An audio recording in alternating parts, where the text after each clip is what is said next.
The Ohio State University College of Food, Agriculture, and Environmental Science is a driving force throughout rural Ohio, and in particular, its South Centers located in Piketon, Ohio. The South Centers provides research and educational formats in a number of areas, including horticulture, fruits and vegetables, soil and bioengineering, aquaculture, and business development services.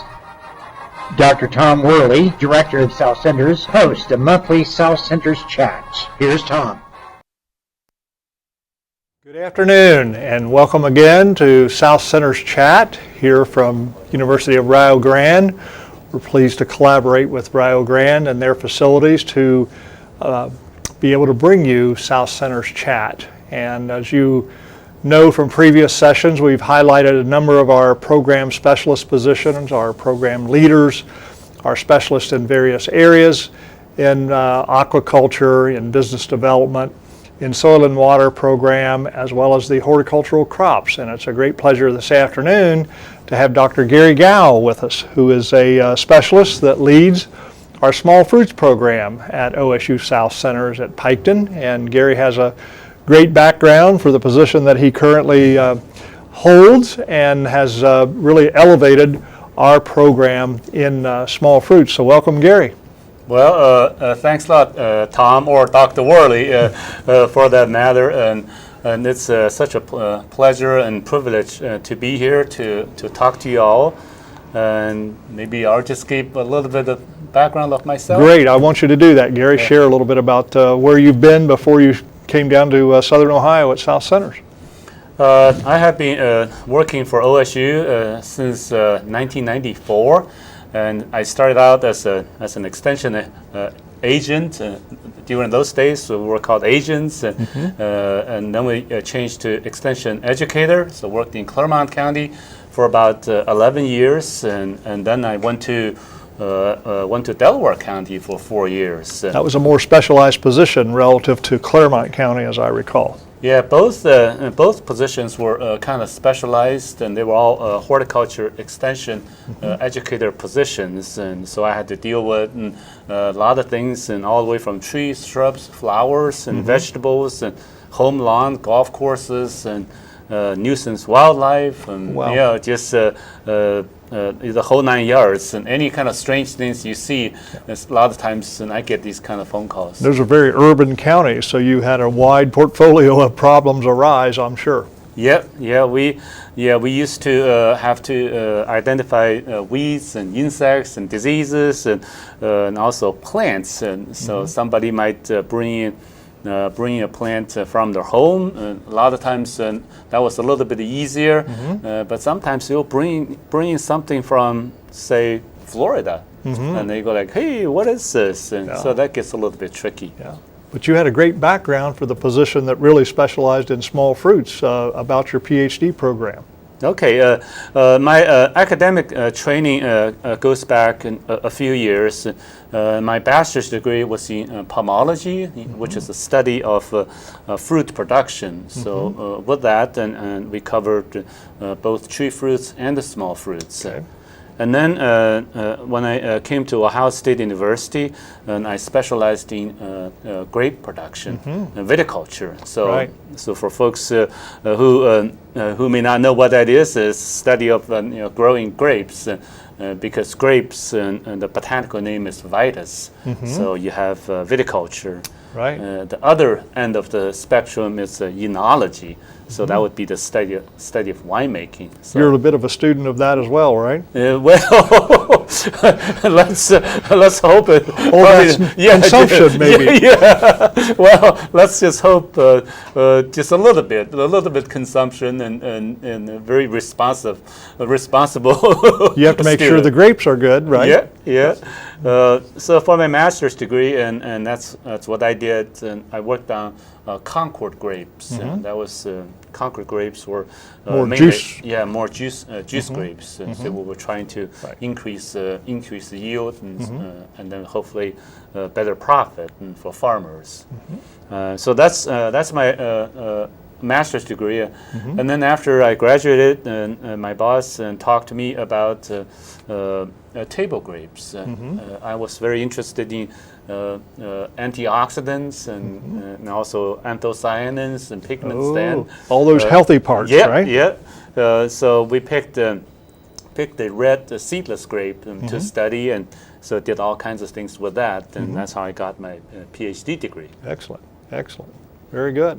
And so we're pleased that Gary brings all that background into his position at South Centers and is able to cover basically the gamut from, picking the site for fruit production, including wine grapes or other types of grapes, and follow that all the way through the different diseases, the parasites, the various diseases that come along, the different production systems. And I think that's where we wanted to focus just a little bit on the various kinds of production systems that you have done demonstrations and trials with over the years and still have ongoing over at our site in Piketon. So I don't know what the latest and greatest is that you want to start with, but Gary, tell us a little bit about how that has changed from merely having the plants just in the ground and what's involved with these different systems that you've developed or have studied anyway. Would like to take credit, but many researchers have done quite a few things before me. So in terms of our different production systems, there are actually quite a few really innovative systems. The first one is what's called the rotatable cross-arm trellis for blackberries. And actually the same system could be used for raspberries as well. So it's a system where you can actually train the blackberry canes, train them on the trellis, and then in December, around December or so, before the weather gets really cold, you can actually flip this thing downward all the way to the ground level, and then you can use row covers to cover them, so they would be protected during the winter month. During the last, I would say last 3 years, and because of the polar vortexes, and our growers who have used that system, and boy, they were the happiest people there were, just because they had a very good crop. Yeah, good crop. Whereas others without that kind of protection lost a lot of the canes or lost at least 1 year's production? People who have not used that system, the rotatable cross-arm trellis system, and they pretty much lost everything. The whole plant? Yeah, the whole, froze out. Yeah, they lost, because blackberries are produced on the canes, we call them floricanes. So the canes that were produced or that grew the year before. So if the cold weather kills those floricanes, and then you would not have a crop. Right. So the plants were still alive. So you just miss a year, and then they technically would come back if we don't get another terrible cold winter. And then the plants have come back every year, but the problem is growers have to depend on the crop for a living. For no income that year. Just that if you do before polar vortexes, they may lose a crop maybe once every 3 years and 4 years, and that wasn't too bad. But every year, boy, that gets kind of old really fast. Right. Yeah. And we have a demonstration site at Piketon of this trellis system. Is that true? Yep. Because the system is very, very innovative. However, the system can be pretty expensive, depending on where you get it and whether you make your own. So per acre wise, could be as much as $20,000. But the producer or the company that sells this trellis, and they did say that you can get up to $45,000 in gross sales. From per acre. Per acre from these blackberries. It's a very good system, very dependable. it was kind of interesting. Initially, it was designed for mechanical harvesting. Okay. Because when you put them on the trellis like this, and then and all the fruits are on one side, so you can use a machine to kind of grab all those fruits very, very easily, and so that was the initial idea. But one of the USDA researchers, and Dr. Fumi Takeda, and he saw the potential for Mechanical mechanical harvesting and also winter protection. So he went on to conduct a few years study on that. Is mechanical harvest here in Ohio, or have we adopted that? Well, all those good intentions, they sounded good, but with blackberries, it's just too hard because blackberries they bruise way too easily. Just a little bit mechanical injury, you will ruin the crop. For fresh market, do they mature at different times too? That you really need to be selective when you're harvesting. Well, blackberries their harvest season is not as long as the blueberries, and you may have maybe about a week, 10 days per variety. But typically with blackberries for the fresh market, you kind of harvest them before they become fully ripe. Otherwise, they don't stay. Yeah, they don't. Yeah, they could lose their quality very quickly. Yeah. So you mentioned some plastic cover once you lay this arm down and put the canes near the ground. Is that employed in other ways in terms of these different production systems? Well, the rotatable cross-arm trellis is one way to grow those. Another pretty dependable way is our high tunnel.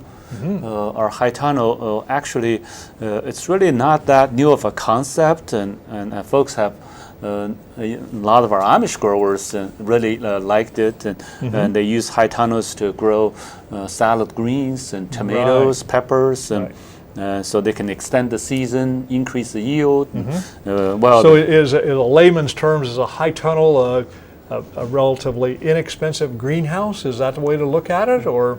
A high tunnel is just an unheated poly structure, a structure covered with plastic.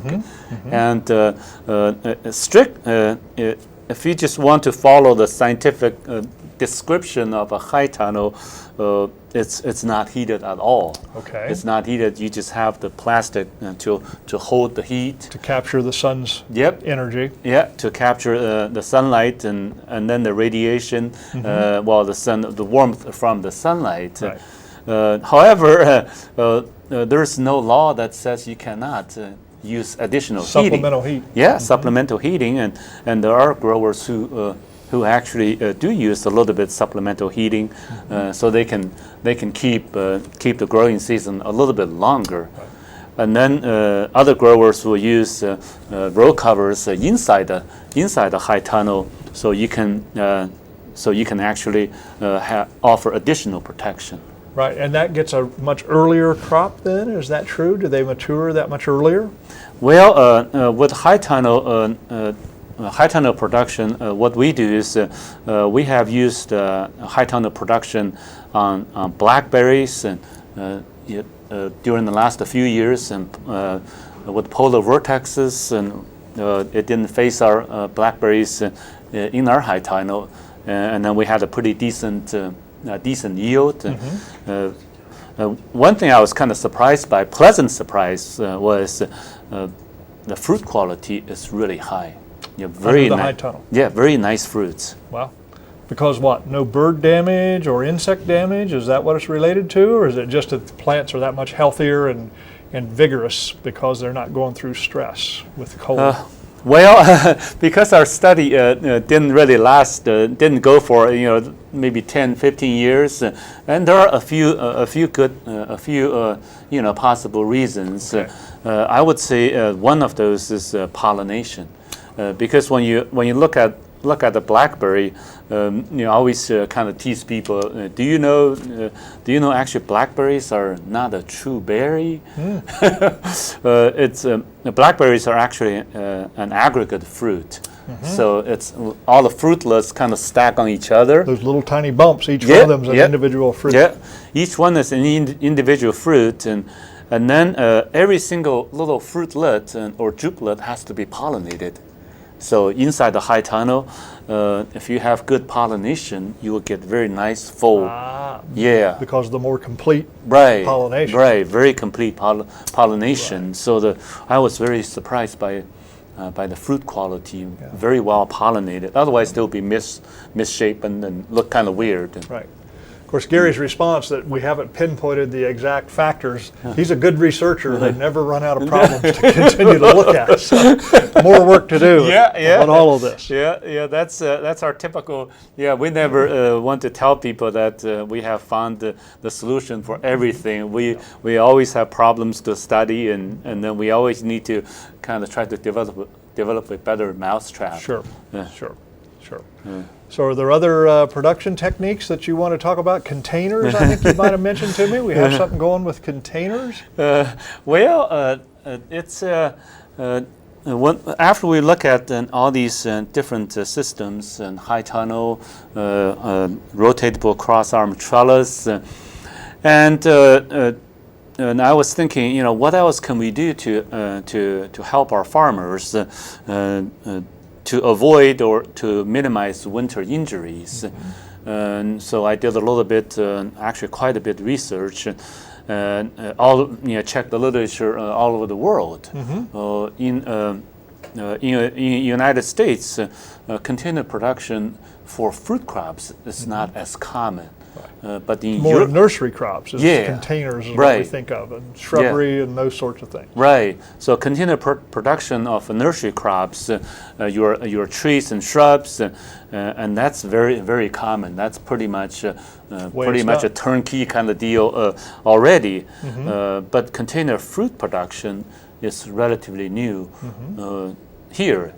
But in other countries, for example, in Spain, the way that they produce raspberries, they use containers a lot. Wow. Yeah. On a commercial scale, or is this more for homeowners on their patio?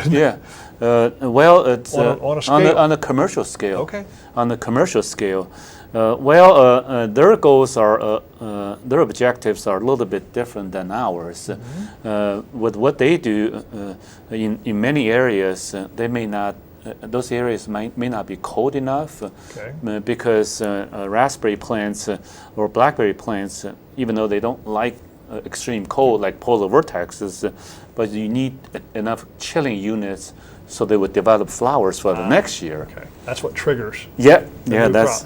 So that's why when you go to in the States like Florida, you wouldn't be able to grow apples because it's too warm.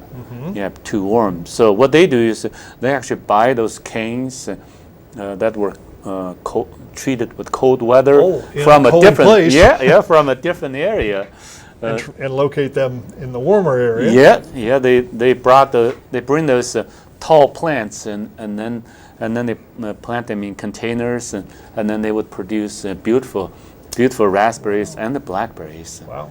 And then with our study, we are hoping that if we put them in the right size container, we could grow the plants maybe for 5 to 10 years, and then during a very cold year, we could either put the containers on their side to cover them, or we move them into a shelter. Like a high tunnel, maybe. Right. Okay. A high tunnel, a barn, or a cold storage. And on a small scale, it could be done. But on a large scale, it might be a little bit difficult. But it's just one of the options. Right. Well, that's fascinating. I could just see a lot of interest, I would think, in our urban areas of having a few raspberries and blackberries over here on the back patio, that Yeah. was already ready-made and growing, and all I do is walk out and pick a few and put in my cereal of a morning. How would that be? Absolutely. Well, we certainly hope that you would get them before birds do. Oh. Just a minor detail. It's I would say for consumers having container-grown plants, container-grown vegetables, or container-grown fruits, and that has been done for many years. For example, dwarf apple trees, and they have done that a lot. Container-grown strawberries, and that's a pretty. There are all kinds of designs. You stack them up and very high. So that wouldn't necessarily be new, even with the raspberries, Right, blackberries. right. That is available. Yeah. Okay. And then with raspberries, recently England, a breeder developed a dwarf raspberry variety specifically designed for patio, patio or gardens. backyard fruit production. It's pretty neat, and hopefully that variety will be introduced into United States soon. Well, Gary, you talked about these new production systems that you've been working on. Can you share with us just in a few minutes in terms of the degree of interest here in Southern Ohio in entering fruit production? Are lots of people getting into brambles production and wine grape production and building wineries or expanding into wineries? Do you want to comment kind of on the business end of it? Is it turning out that we're getting people interested in these crops as enterprises on their farms or small acreage? Well, that's a very good question. In terms of fruit production for Southern Ohio, we have seen all kinds of opportunities for expansion. On the wine grape side, people just love. There are a lot of people who like growing grapes, and then there are also people who enjoy making wine and turn that into a business. We have seen doctors, lawyers, and teachers, psychologists, and all kinds of folks who get into fruit production, grape production. And then in terms of wineries, and we see quite a few of them popping up in Ohio, and I believe the current number is about maybe 200, maybe 10, 15, 20 wineries in Ohio now. Over 200 anyway. Yeah. And a lot of those are concentrated in the northeast part of the state where lots of wine grapes are traditionally grown, would be true, I think. But it's expanding here in Southern Ohio as well, I think. Yep. Well, we definitely see our share of expansion as well. Actually, we see probably more rapid expansion in other part of Ohio, because in northeast, maybe the wineries have somewhat, the number of areas have been maybe saturated. Yeah. But we do see them scattered all over the state. And is the wine from Southern Ohio vineyards different Well, in Southern Ohio versus Northern Ohio with the same variety, I guess? Or are the varieties enough different that makes the wine different? If you talk to French wine people, they always use the term terroir. Yes. It means what? Yeah, Help which us. means very unique soil, unique climate, unique area for improved wine quality or unique wine quality. Variation from very place to place. Yeah, so one major advantage for Southern Ohio is we have a longer growing season, so we can grow red wine grapes a whole lot better. Okay. And Than so- in Northern Ohio. Right. In Northern Ohio, they would be much better at growing white wine grapes. Okay. Than us, but we can still grow quite a few, and you get a nice blend. Just since we're talking about a little bit further about wine, do you want to talk about ice wine just briefly? What is that anyway? Well, ice wine is where you actually wait until that perfect night, and it gets so cold, and then the fruit clusters will become frozen, and then you go out. Folks actually do that. Grape growers actually go out and around midnight, early morning. Okay. You harvest those frozen fruits, and then you turn them into wine because sugar is highly concentrated.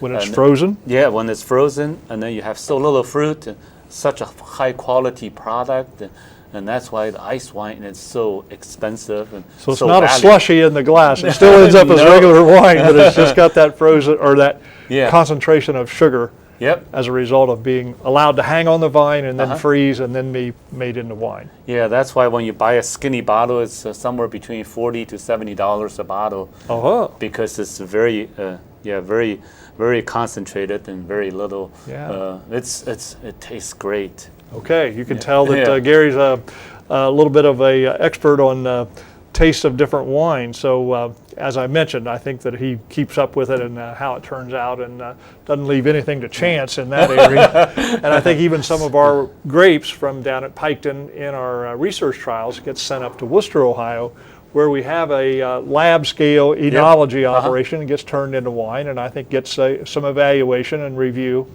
by people that have a taste for it and so forth. Yep, yeah. I always like to thank our sponsoring agencies for our different various grants. Sure. Mention them. The Ohio Department of Agriculture, they are a strong supporter of our research projects, and you have a USDA, U.S. Department of Agriculture, and we also have Ohio Grape Industries program. We really appreciate their support. Absolutely, absolutely. Gary is able to write proposals for research and demonstration, education to reach growers, and obtain funding beyond what we have at OSU to actually carry out these programs in a very specific and project by project, goal by goal oriented fashion. So Gary, I think we're getting a little bit out of time, but really, even though you do a fair amount of research with our trials at the research farm in Piketon, you really do try to reach out and conduct workshops, farm visits, speak at others' conferences and so forth. Do you want to talk about that aspect? And I think you've got a workshop coming up that we want to make sure that people are aware of if they're interested in coming out to learn more about berries or whatever the topic might be in March. You can share. Typically in March we offer a berry workshop and so on March 18th we'll have an all-day workshop and talking about different research projects and findings. We'll also have a practical demonstration. We'll go out and prune a few plants and to show people how to do that. All right. You have other specialists come to be part of that program, or will you teach the whole day? We have our own people, myself and our research assistant Ryan Slaughter. Sometimes we'll make our college intern available. We'll also have people like Dave Skurlock and from OARDC specialists and to help us out. Excellent, excellent. Well, we're looking forward to it in March, and then through the summer, Gary has other opportunities for tours and field nights at Piketon. So stay in tune with our website, and we try not to hide these opportunities from the public. That's what they're there for. So we hope to see some of you out at Piketon. Gary, I think we're just out of time, and it's going quickly. I appreciate you being with us this afternoon. People have further interest, again, our website's available, our phone number, our contact information is there. Thanks for joining us again this afternoon on South Center's Chat. We look forward to seeing you next time.